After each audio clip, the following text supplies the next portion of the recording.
Halo semuanya, selamat pagi. Kami dari kelompok 2. Di sini kami akan mempresentasikan video pembelajaran dengan mata kuliah statistika deskriptif mengenai ukuran penyebaran, ukuran kebencangan, dan ukuran keruncingan suatu distribusi dengan dosen pengampu Bapak Desmond Siagian.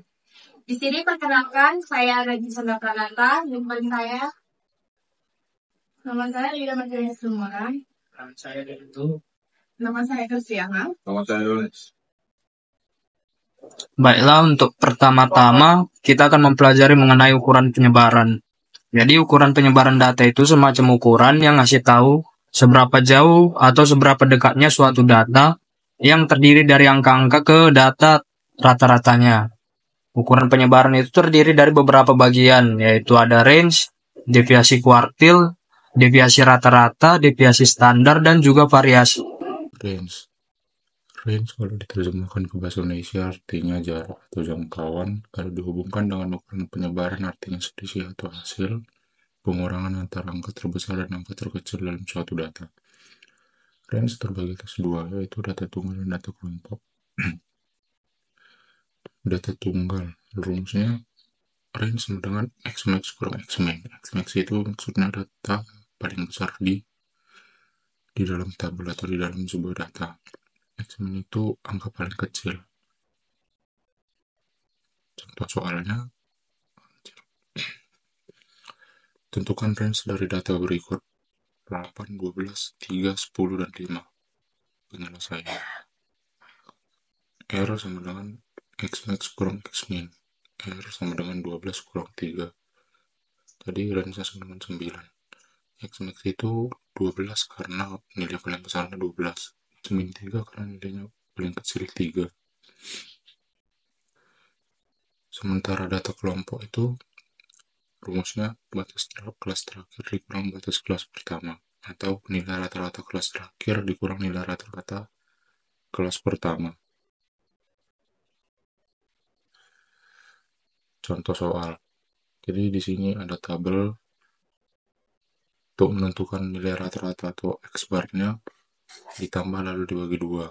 Contohnya 50 tambah 59 dibagi 2. Itu untuk rata-rata kelas pertama. Hasilnya 109 per 2 sama dengan 54,5. Sama untuk kelas terakhir. 90 tambah 99 dibagi 2. Hasilnya 94,5. Jadi untuk mencari range pada data kelompok, nilai rata-rata kelas terakhir dikurang nilai rata-rata kelas pertama, yaitu 94,5 dikurang 54,5 sama dengan 40. Selanjutnya ada deviasi kuartil.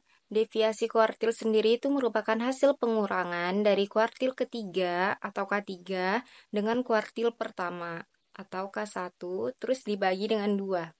Rumusnya QD sama dengan K3 dikurang K1 per 2. QD sendiri itu merupakan deviasi kuartilnya, K3 merupakan kuartil ketiga, dan K1 merupakan kuartil ke-1. Selanjutnya ada contoh soal, kita pakai dengan tabel yang sebelumnya, tetapi kita tambahkan tepi kelas dan frekuensi kumulatifnya. Tepi kelas itu kita dapatkan dari nilai yang paling kiri itu dikurang 0,5. Contohnya yang pertama itu kan nilai yang paling kiri itu ada 50 kan. 50 dikurang 0,5 itu sama dengan 49,5. Begitu juga seterusnya. Frekuensi kumulatif itu dimulai dari 0. Maka untuk yang nilai 50 sampai 59 itu frekuensinya itu 0. Untuk yang selanjutnya, untuk yang nilai kedua 60 sampai 69 frekuensinya itu 2, itu dari 0 ditambah frekuensi datanya itu 2. Jadi 2. Jadi frekuensi kumulatif untuk nilai kedua itu 2. Begitu juga seterusnya. Setelah itu, sebelum kita cari nilai deviasi kuartilnya, kita bisa cari dulu LKX-nya dan nilai kuartilnya. Yang pertama kita cari LKX-nya dulu atau letak kuartilnya. LKX sendiri itu rumusnya ada X dikali N kurang 1 per 4. X itu merupakan dari kuartil keberapa, N itu dari banyaknya data yang kita jumlahkan dari frekuensi data itu, dan dikurang 1. Selanjutnya kita masuk aja langsung ke LK1-nya. LK1 sendiri itu sama dengan 1 dikali 30 kurang 1 per 4. 1 itu kan karena kita mencari kuartil pertama kan, jadi X-nya itu 1. N-nya 30 itu dari 2 ditambah 8, ditambah 10, tambah 6, dan tambah 4. Hasilnya 30 dikurang 1 per 4. Maka 1 dikali 29 per 4. Hasilnya 7,25. Jadi, letak K1 itu berada di antara nilai 60 sampai 69 dan 70 sampai 79. Bagaimana kita bisa menempatkan itu? Itu dari kita tempatkan dari frekuensi kumulatifnya gitu. Karena frekuensi kumulatif untuk 60 sampai 69 itu kan 2 dan frekuensi kumulatif untuk 70 sampai 79 itu kan 10. Jadi 7,25 itu ada di antara frekuensi kumulatif yang 60 sampai 69 di antara 2 dan 10 gitu. K1 sama dengan L1 ditambah LK1 kurang FC1 dikurang FK1 dikali C. C itu jangkauan. Jadi L1 itu merupakan tepi kelas dari tempat beradanya letak kuartil itu. LK1 itu merupakan letak kuartilnya yang kita cari sebelumnya. FC1 itu merupakan frekuensi kumulatif dari terdapatnya kuartil tersebut. Dan FK1 juga sama frekuensi dari datanya yang terdapat kuartilnya. C itu merupakan jangkauan. Jadi kita langsung masukkan aja. K1 sama dengan 59,5 untuk L ditambah 7,25 dikurang 2 per 8 sama dengan 10. K1 sama dengan 59,5 ditambah 0,65 itu dari 7,25 dikurang 2 per 8 dikali 10. K1 maka jumlahnya 66. Selanjutnya bisa kita cari LK3-nya sama dengan yang LK1 rumusnya. Langsung kita masukkan saja nilainya. LK3 sama dengan 3 dikali 30 kurang 1 per 4. LK3 sama dengan 3 dikali 29 per 4, hasilnya 21,75. Jadi letak K3 itu dia berada di antara nilai 80 sampai 89 dan 90 sampai 99. Setelah kita dapat letak kuartil ketiganya, maka bisa kita cari nilai kuartil ketiganya. Maka sama dengan sebelumnya juga, sama dengan nilai kuartil pertama. Langsung kita masukkan saja. K3 sama dengan letak kuartil ketiganya itu berada di 79,5 ditambah LK-nya itu 21,75 dikurang frekuensi kumulatif kuartil ketiganya itu 20 per 6 frekuensi data di L3-nya itu sama dengan 6 dikali 10. K3 sama dengan 79,5 ditambah 0,29 dikali 10. K3 sama dengan 82,4. Selanjutnya, baru kita bisa mencari nilai deviasi kuartilnya dengan rumus QD sama dengan K3 dikurang K1 per 2. K3 tadi kita dapat hasilnya 82,4 dan K1 kita dapat hasilnya 66. Maka kita langsung masukin saja.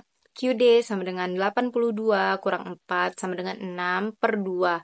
QD sama dengan 16,4 per 2. QD sama dengan 8 per 2. Jadi, deviasi kuartil dari nilai tersebut adalah 8,2. Deviasi rata-rata itu adalah cara kita ngecek seberapa jauh angka-angka data dari nilai rata-rata mereka. Jadi kita lihat dahulu angka data, kita cek seberapa jauh dari data rata mereka, terus kita rata-ratain semua jaraknya itu. Yang pertama, data tunggal atau data satu-satu yang belum dikelompokkan. Rumusnya itu adalah sigma dari nilai mutlak XI dikurang X bar per N. Masuk ke contoh soal. Yang pertama, contoh soal penyelesaian pertama itu sudah diketahui tahunnya dan juga XI-nya. Tahunnya itu 1994. XI-nya itu 7,5. Pertama-tama kita jumlahkan dulu semua XI-nya itu. Jumlahnya itu 26,4. Caranya didapat dari 7,5 ditambah 8,2 dan juga seterusnya. Lalu kita cari X-bar-nya atau rata-ratanya. Cara mencari rata-ratanya itu sigma dari XI yang didapat 26,4 per N. N-nya itu banyak data. Banyak data itu ada 8, jadi 26,4 per 8 didapat 3,3. Masuk ke XI dikurang X-bar. 7,5 dikurang X-bar yaitu 3,3 didapat 4,2. 8,2 dikurang X-barnya 3,3 didapat 4,9, begitu juga seterusnya. Lalu masuk ke XI, nilai mutlak dari XI dikurang X-bar. Sebagaimana kita tahu kalau nilai mutlak itu selalu bersifat positif. Jadi semua nilai-nilai negatif diubah ke positif, nilai positif tetap menjadi positif. Masuk ke cara penyelesaian. Yang pertama, dimasukkan dahulu rumusnya, deviasi rata-rata sama dengan sigma dari nilai mutlak XI dikurang X-bar per N. Sigma dari nilai mutlak XI dikurang X-bar kita dapat 24. Didapat dari nilai mutlak 4,2 ditambah 4,9, begitu juga seterusnya. Jadi 34 dari sigma X, nilai mutlak XI dikurang X-bar per 8. 8 didapat dari N. Didapatlah 4,25. Sekarang saya akan menjelaskan data berkelompok atau yang sudah dikelompokkan di deviasi rata-rata. Rumusnya itu adalah sigma Fi dikali nilai mutlak Mi dikurang X-bar per N. Fi ini adalah frekuensi absolut ke I, Mi nilai tengah ke I, X-bar nilai rata-rata, dan juga N banyaknya data. Masuk ke contoh soal yang kami ambil, sudah diketahui interval dan juga Fi-nya seperti data yang di dalam tabel. Kita cari nilai tengahnya itu caranya adalah 160 tambah 303 per 2 sehingga didapat 231,5. 304 ditambah 447 per 2 didapat hasilnya 375,5. Begitu juga seterusnya. Lalu Fi dikali M itu didapat dari 2 dikali 231,5 didapat 463. 5 dikali 375,5 didapat 1877,5 sampai seterusnya. Lalu kita cari X-barnya. X-barnya itu cara rumusnya itu sigma Fi dikali Mi per sigma Fi sehingga didapat hasilnya. Lalu kita masukkan ke rumus Mi dikurang X-bar. Dicari dari hasil dari X-bar dikurang 231,5 sehingga didapat 259,2.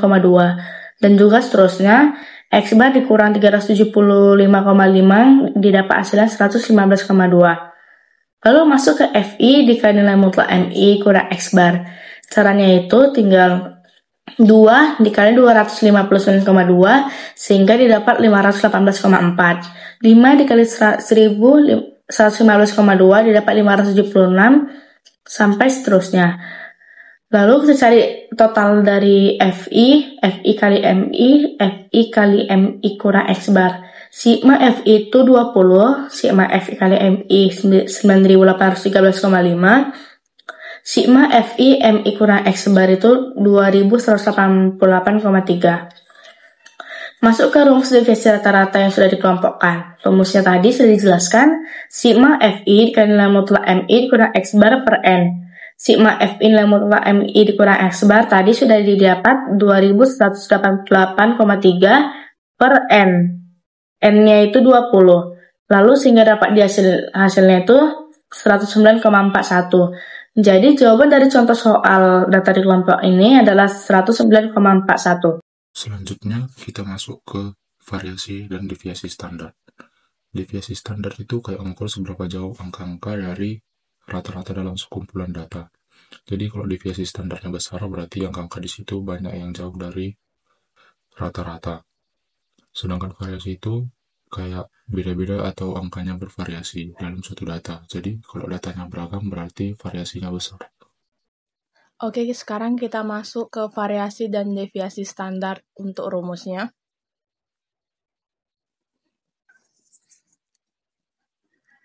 Yang pertama itu ada data tunggal atau belum dikelompokkan. Untuk sampel N lebih kecil dari 30, untuk mencari variasi atau keragaman, rumusnya itu S kuadrat sama dengan sigma buka kurung XI kurang X bar tutup kurung pangkat 2 per N kurang 1. Untuk mencari deviasi standar atau simpangan bakunya, S sama dengan akar sigma buka kurung XI kurang X bar tutup kurung pangkat 2 per N kurang 1. Untuk sampel N lebih besar dari 30, untuk variasi atau keragaman, rumusnya itu S kuadrat sama dengan sigma XI kurang X bar pangkat 2 per N.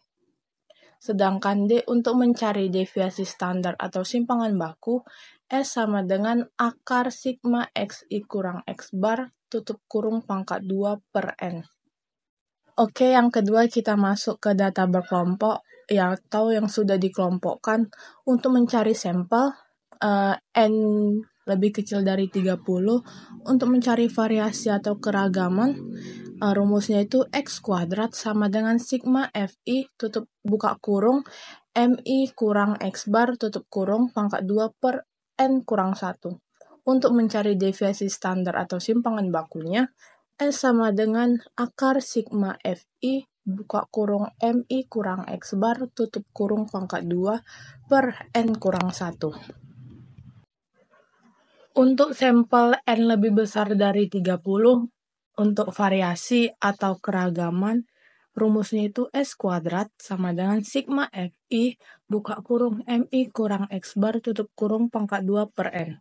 Untuk mencari deviasi standar atau simpangan bakunya, untuk rumusnya S sama dengan akar sigma FI buka kurung MI kurang X bar tutup kurung pangkat 2 per N.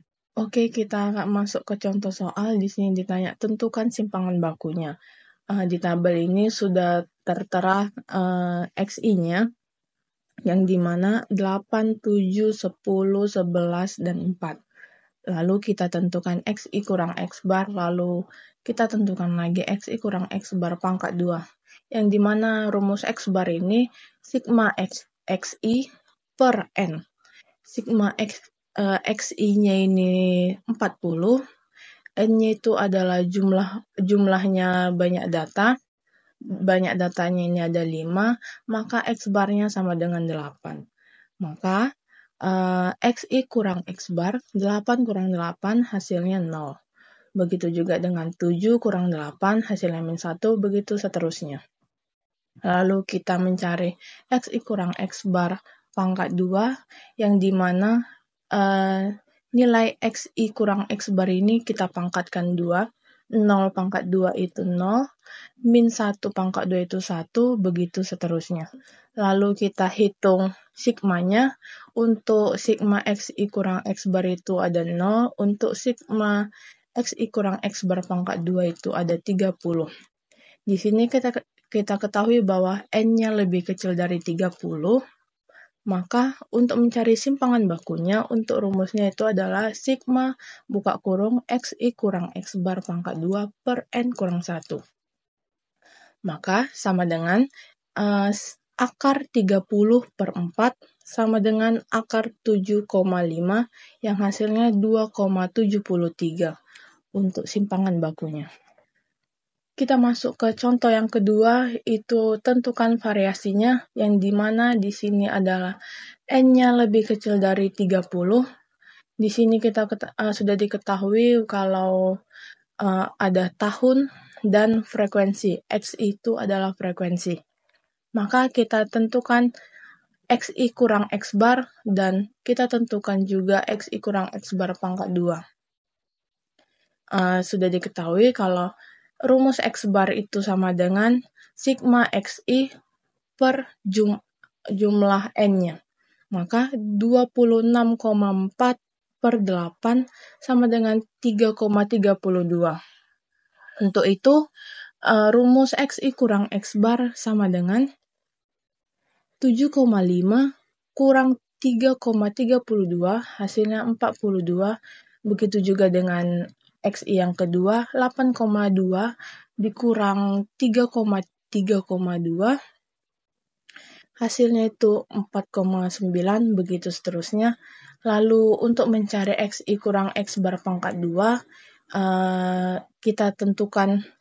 kita pangkatkan XI kurang X bar ini menjadi pangkat 2, yang dimana 4,2 dipangkatkan 2 itu menjadi 17,64, 49,2 dipangkatkan 2 menjadi 24,01, begitu juga seterusnya. Maka kita mencari variasinya adalah S kuadrat sama dengan sigma buka kurung XI kurang X bar tutup kurung pangkat 2 per N kurang 1 sama dengan 35,76 per 7, hasilnya 50,82. Baiklah, setelah tadi kita telah mempelajari mengenai materi ukuran penyebaran data beserta bagian-bagiannya, pada kesempatan kali ini kita akan membahas mengenai studi kasus ukuran penyebaran. Jadi seperti yang bisa kita lihat, di sini terdapat sebuah data yang dirangkum dalam bentuk tabel, di mana berisi data nama perusahaan beserta harga sahamnya. Dan kita diminta untuk menentukan variasi dan standar deviasi dari data yang berada di sebelah kiri saya. Baiklah, untuk mencari standar deviasinya, pertama-tama kita harus mengetahui terlebih dahulu variasinya.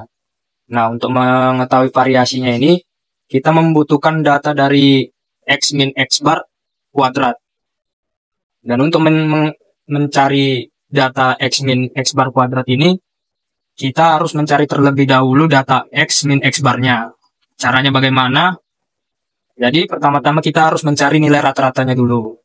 Nilai rata-rata itu merupakan jumlah dari semua data yang ada dibagi dengan banyaknya data. Jadi yang seperti kita lihat di sini ada harga saham, dan untuk mencari sigma XI-nya itu kita harus menjumlahkan semua harga saham yang ada di sini. Jadi dapatlah jumlahnya itu 5.832. Kemudian kita harus membaginya dengan banyaknya data atau N. Jadi di sini terdapat 10 perusahaan, berarti banyaknya datanya adalah 10. Setelah kita mendapatkan jumlah data harga saham dan banyaknya data perusahaan, kita tinggal membagikannya saja. Di sini 5.832 per 10, hasilnya 583,2. Artinya nilai rata-ratanya ialah 583,2. Setelah mendapatkan nilai rata-ratanya, kita akan mencari nilai X min X barnya. Caranya itu, kita tinggal mengurangkan masing-masing dari harga saham perusahaan mengurangkannya dengan nilai rata-rata yang telah kita dapatkan. Jadi, nilai rata-rata yang telah kita dapatkan ialah 583,2. Itu kita kurangkan dengan harga saham.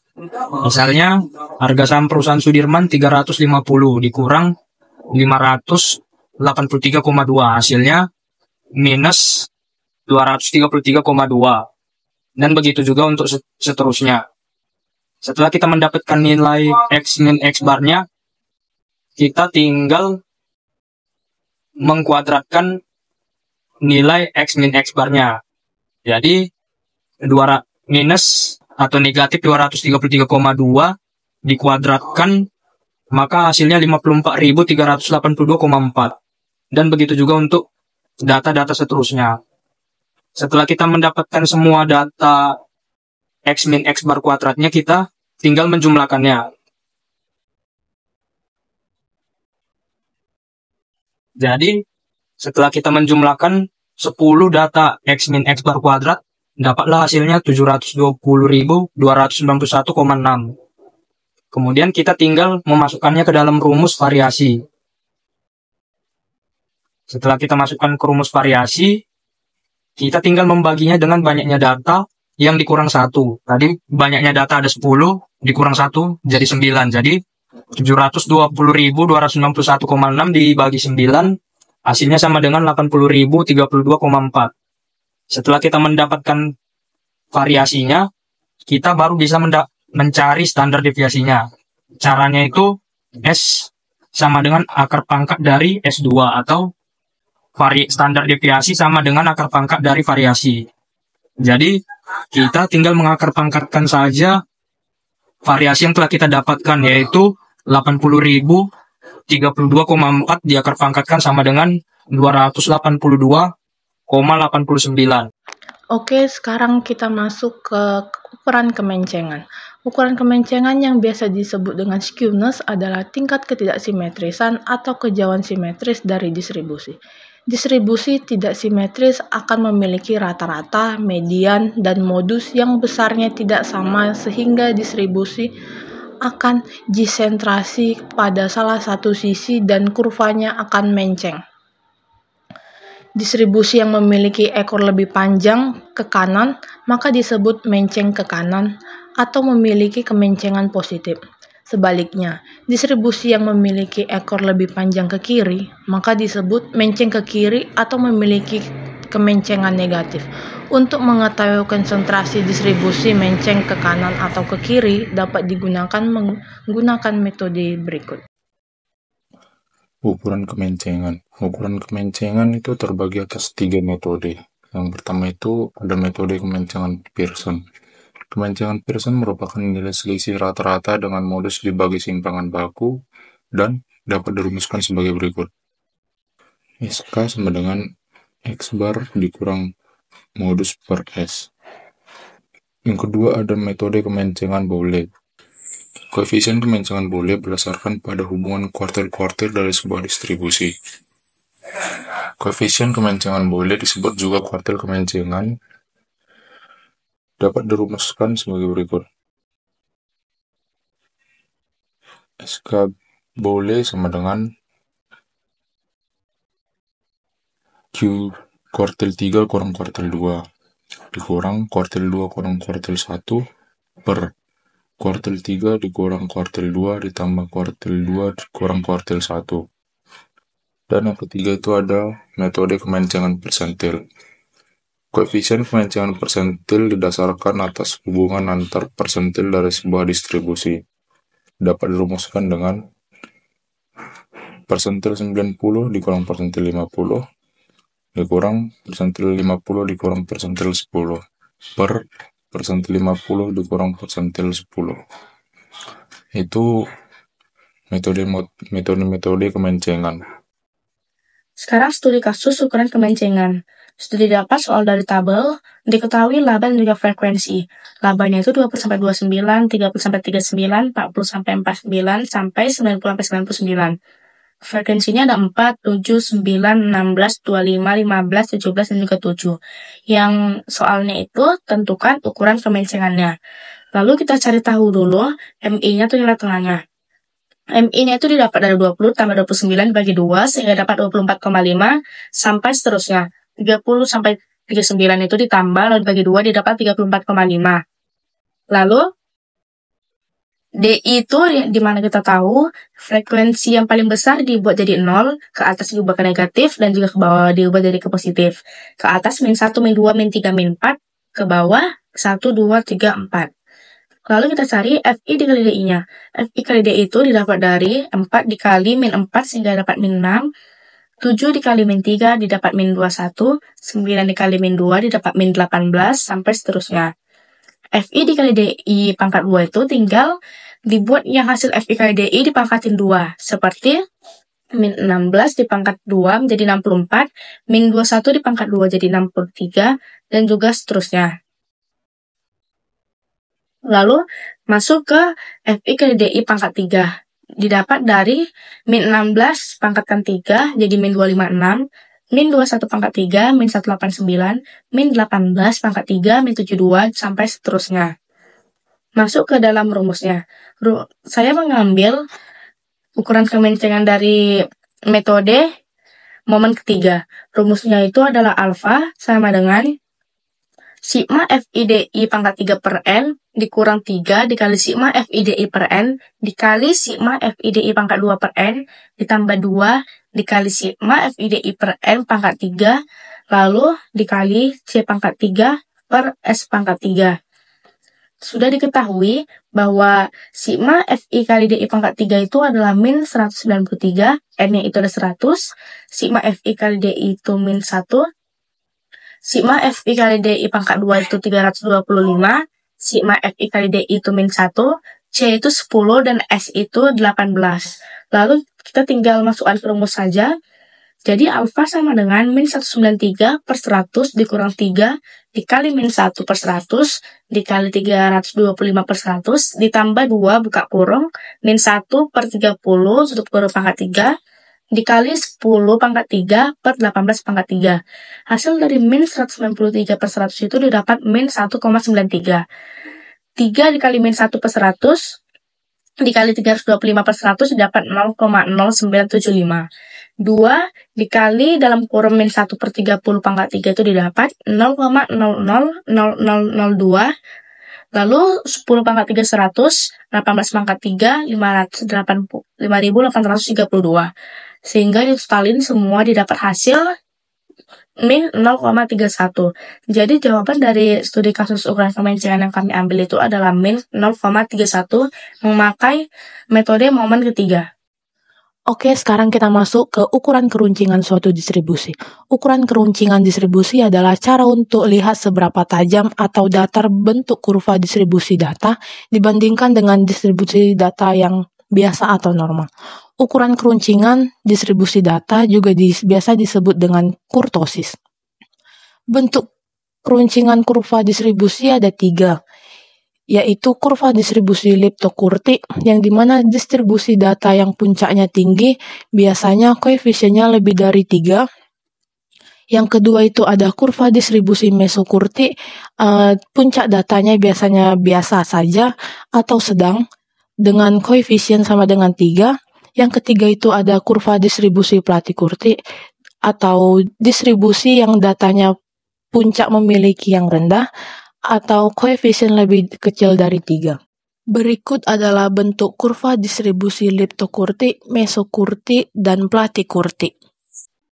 Baiklah, untuk rumus mencari ukuran keruncingan suatu distribusi terdapat 2, yaitu ada rumus untuk data tunggal atau data yang belum dikelompokkan, dan juga rumus untuk data berkelompok atau data yang sudah dikelompokkan. Di sini ada rumus data tunggal, yaitu A4 sama dengan sigma xi min x bar pangkat 4 dibagi ns pangkat 4. A4 itu artinya koefisien kurtosis atau derajat keruncingan, x bar yaitu rata-rata hitung sampel, xi nilai data ke i, n yaitu banyaknya data, dan s sama dengan simpangan baku atau yang biasa kita kenal sebagai standar deviasi. Kemudian untuk data berkelompok atau yang sudah dikelompokkan, rumusnya itu ada A4 sama dengan sigma fi dalam kurung mi min x bar pangkat 4 dibagi dengan ns pangkat 4. Fi sama dengan frekuensi kelas ke i, dan mi sama dengan nilai tengah kelas ke i.